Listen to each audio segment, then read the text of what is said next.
Eu me lembro de ter conversado com um pastor, amigo meu, a quem eu respeito muito, e que me contou a seguinte história: que ele foi forçado a se virar para um membro da sua igreja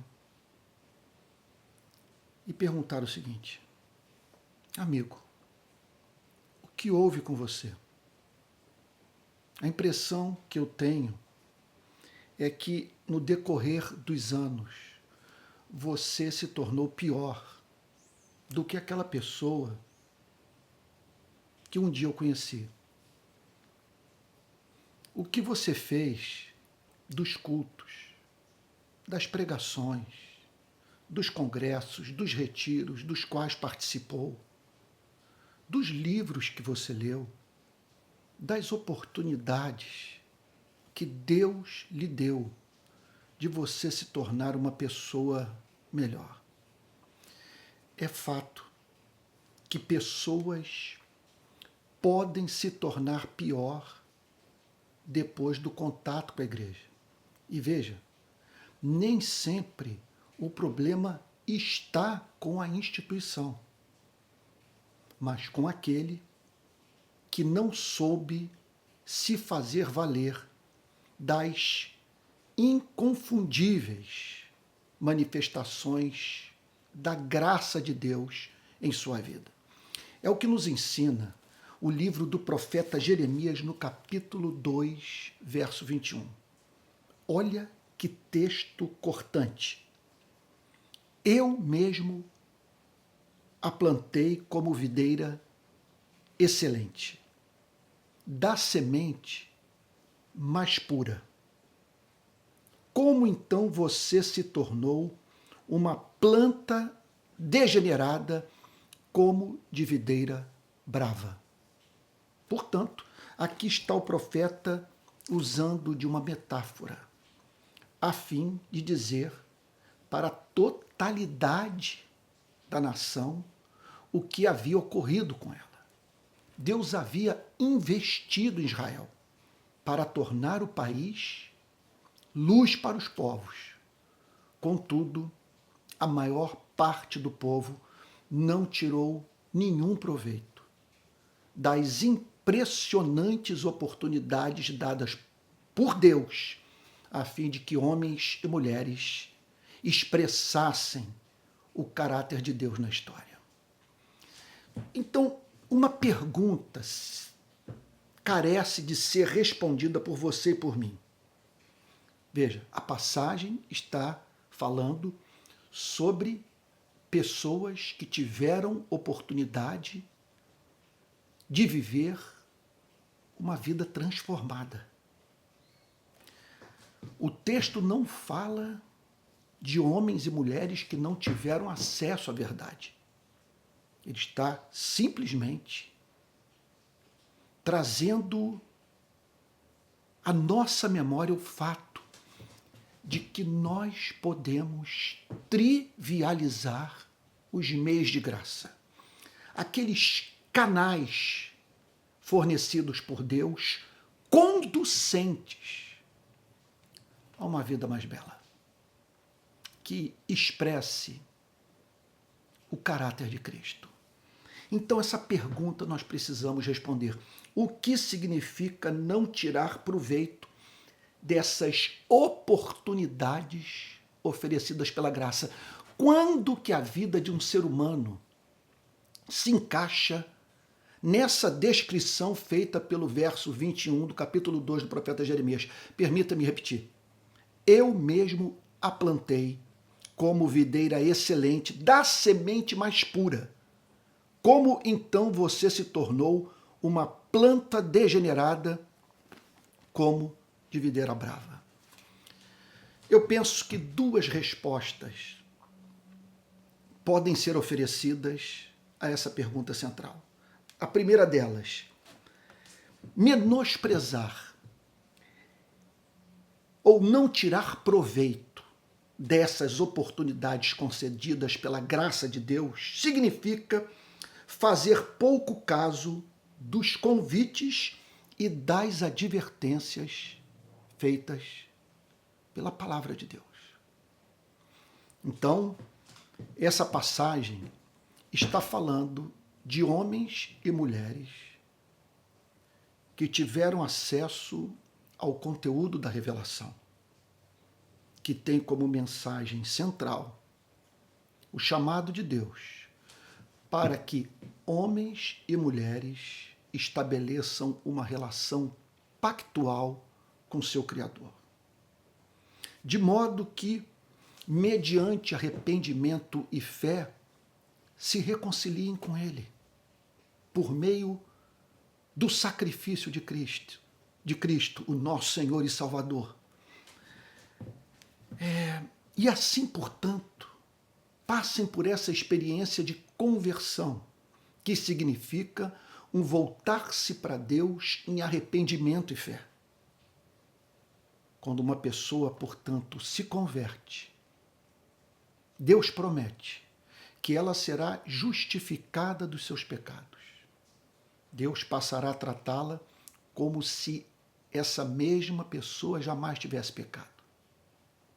E será iniciado em sua vida um processo de santificação, uma obra ininterrupta da graça, mediante a qual essa pessoa progressivamente vencerá obstáculos morais. Sim, aquilo que torna a nossa vida feia, medíocre, que nos leva a prejudicar o próximo, entristecer o Espírito Santo. Deus promete para o convertido, portanto, que a sua vereda será como a luz da aurora que brilhará mais e mais até ser dia perfeito, como diz o livro de Provérbios. Essa pessoa progressivamente se tornará parecida com Cristo. Ela será adotada na família de Deus. Será tratada como filho e filha. O exército angelical do Deus Todo-Poderoso trabalhará ininterruptamente para que essa mesma pessoa tenha sua redenção assegurada mediante sucessivas vitórias nas batalhas da vida. Promessas incontáveis. Promessas, portanto, de perdão diário de pecado mediante confissão. De um amor eterno, que arrebata, que constrange, que aquece, que dá sentido à existência, que assegura a redenção. Promessa de comunhão, de o ser humano clamar a Deus e Deus dizer: eis-me aqui. Promessa de vida eterna. Meu Deus. Então, essa é uma forma de trivializarmos as oportunidades concedidas pela graça de Deus, a fim de que nos convertamos e andemos em novidade de vida. É simplesmente banalizarmos o convite de Deus. É olharmos para todo esse conjunto de promessa. Repito, filiação eterna, justificação, santificação, glorificação, comunhão íntima com Deus, ter o seu nome escrito nas palmas das mãos do Criador, ser objeto da intercessão de Cristo, da obra diária do Espírito Santo. Quer dizer, uma pessoa ouvir tudo isso, esse convite: vem a mim, você que está cansado e sobrecarregado, que eu aliviarei. E essa mesma pessoa, veja, é um Deus de amor, estendendo a mão para rebeldes e dizendo: eu quero ser o pai de vocês. E essa mesma pessoa, depois de todas as oportunidades concedidas pela graça, livramentos de morte, cura de enfermidade, meu Deus, manifestações inconfundíveis da providência divina, mediante as quais essa mesma pessoa teve sua vida preservada, insisto nisso, pela graça divina, e ela simplesmente menosprezar a esse amor gracioso insisto nesse ponto, não é apenas amor, é amor gracioso, amor dirigido àquele que não é digno desse mesmo amor. Significa essa pessoa também, à luz dos textos bíblicos que falam de homens e mulheres que banalizaram a oferta da graça, significa essas mesmas pessoas não levarem a sério as advertências de Deus. Ao homem que muitas vezes repreendido endurece a cerviz, será quebrantado de repente sem que haja cura. Advertência, portanto, para que nos reconciliemos imediatamente com Deus, em razão do fato da vida ser incerta e de Deus manifestar a sua justiça após sucessivas ofertas de reconciliação. Advertência, no sentido de que horrível coisa é cair nas mãos de um Deus vivo. Perder a alma, perder o ser. Estar privado da comunhão com o ser mais amável do universo. Simplesmente dizer que é conto da carochinha. O anúncio do juízo final. De que Deus, na sua santidade, vai dar um basta no pecado. Ele simplesmente vai manifestar a sua justiça nesse planeta, de modo que não haja mais um só foco de resistência à sua vontade. E isso ele vai fazer quer o homem queira, quer não. Por isso que a Bíblia diz, todo joelho se dobrará, não é que todo joelho voluntariamente, alegremente, humildemente se curvará, não. Todo joelho se curvará, será curvado a se curvar, será forçado a se curvar, e toda língua confessará que Jesus Cristo é o Senhor, tal como os demônios o fazem. E essa pessoa, portanto, depois de inúmeras experiências concedidas pela providência divina, que chamaram a sua atenção para a verdade insofismável de que podemos partir a qualquer momento. Quer dizer, depois dessa mesma pessoa ter contato com o caráter transitório da sua existência, ela simplesmente ser levada a dizer que não é bem assim, que o métier de Deus é perdoar e que no final todos serão salvos, sem que haja a mínima garantia nas Escrituras para esse tipo de esperança. Significa, portanto, essa pessoa diante das mais claras advertências da palavra de Deus quanto ao fato de que Deus resiste aos soberbos, mas aos humildes concede a sua graça. Quer dizer, essa pessoa advertida quanto à possibilidade de ser julgada por Deus por causa da sua insistência na prática do pecado, continuar pecando. E muitas vezes contando com aquilo que não está em suas mãos, o arrependimento, que na Bíblia nos é apresentado como resposta humana, sim, mas é um dom de Deus. É algo que Deus dá para o ser humano. Menosprezar essas ofertas concedidas pela graça divina, quer dizer, vir a incorrer no que o verso 21 de Jeremias descreve, eu mesmo a plantei como videira excelente, da semente mais pura. Como então você se tornou uma planta degenerada? Como que você se tornou amargo, indiferente, impiedoso, cínico, descortês, estúpido, boçal, incrédulo? Eu não estou falando aqui de trivialidade. Note bem, quando A Bíblia fala sobre pecado, não está em nenhum momento fazendo alusão a um ser neurótico, meticuloso, que pede de nós o que não faz o mínimo sentido. Longe disso. O que ele pede é razoável, é santo, é justo.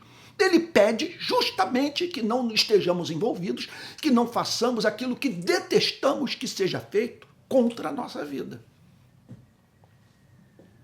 Então, o que significa menosprezar essas oportunidades dadas pela graça divina?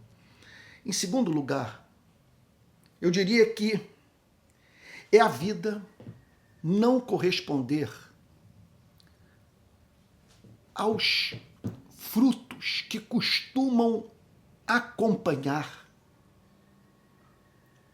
a verdadeira audição da palavra da redenção. O que eu estou querendo dizer com isso? O que eu estou querendo afirmar é que quando uma pessoa ouve a pregação e crê, segue-se a esse ato de fé a manifestação do fruto do Espírito.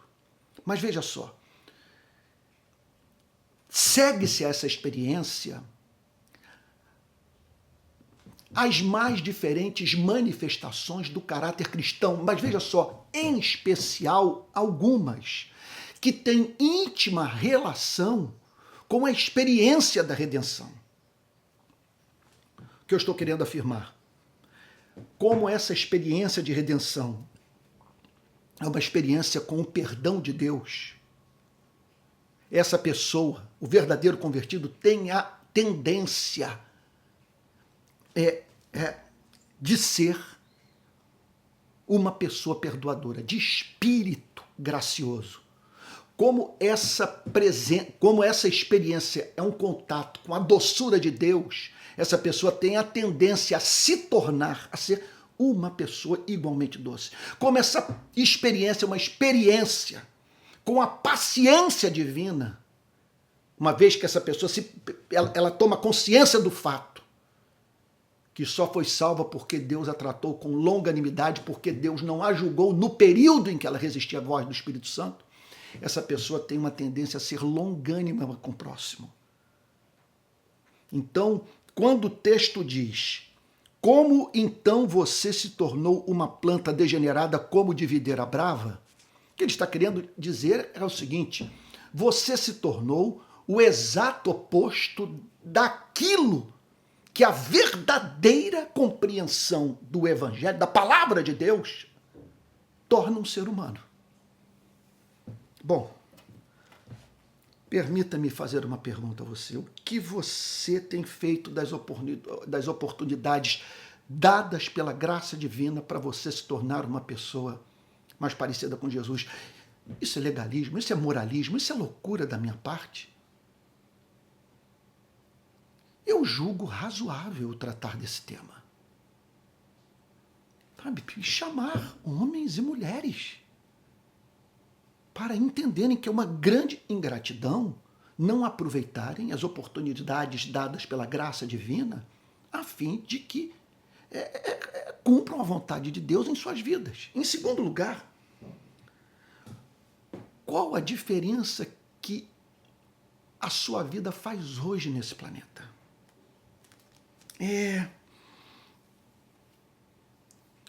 O que se pode dizer que mudou na sua conduta a partir da compreensão da mensagem do Evangelho?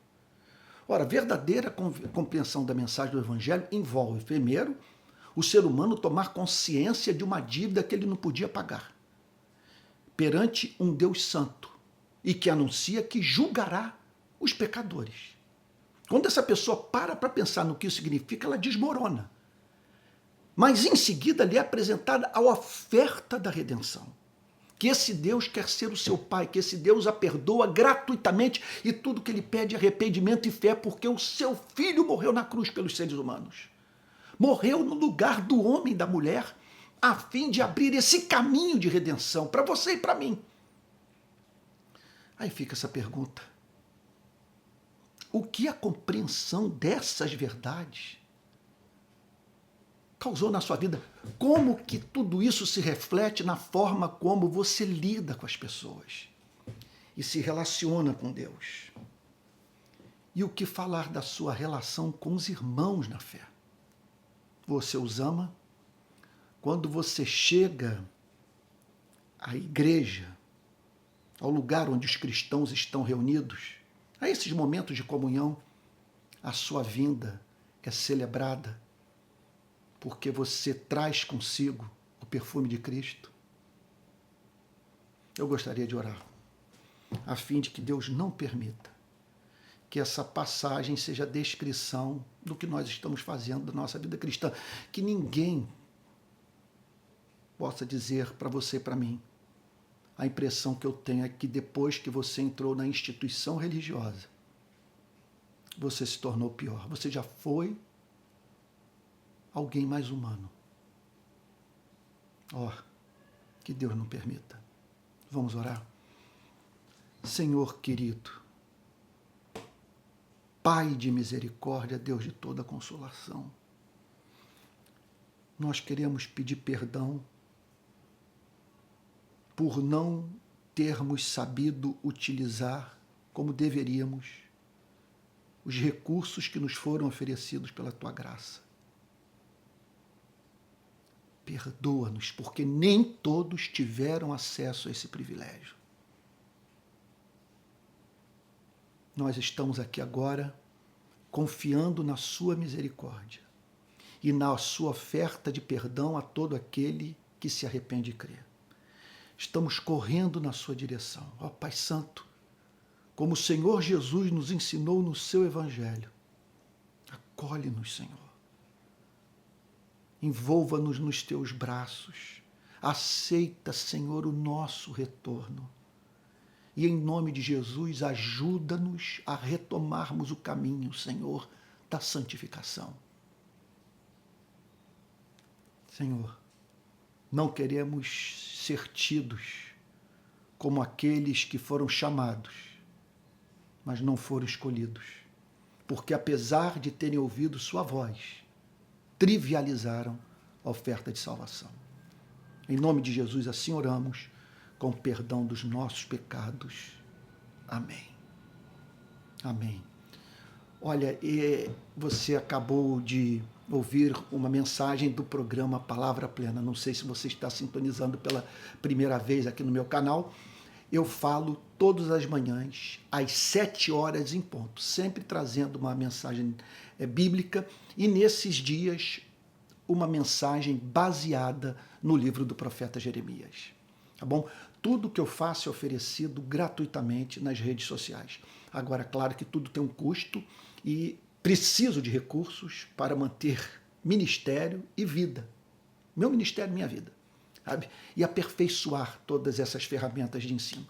Caso você queira contribuir para a manutenção desse projeto de ensino cristão, há 3 caminhos. Você entrar no aplicativo Apoie-se, que tem como objetivo viabilizar financeiramente projetos nos quais acreditamos.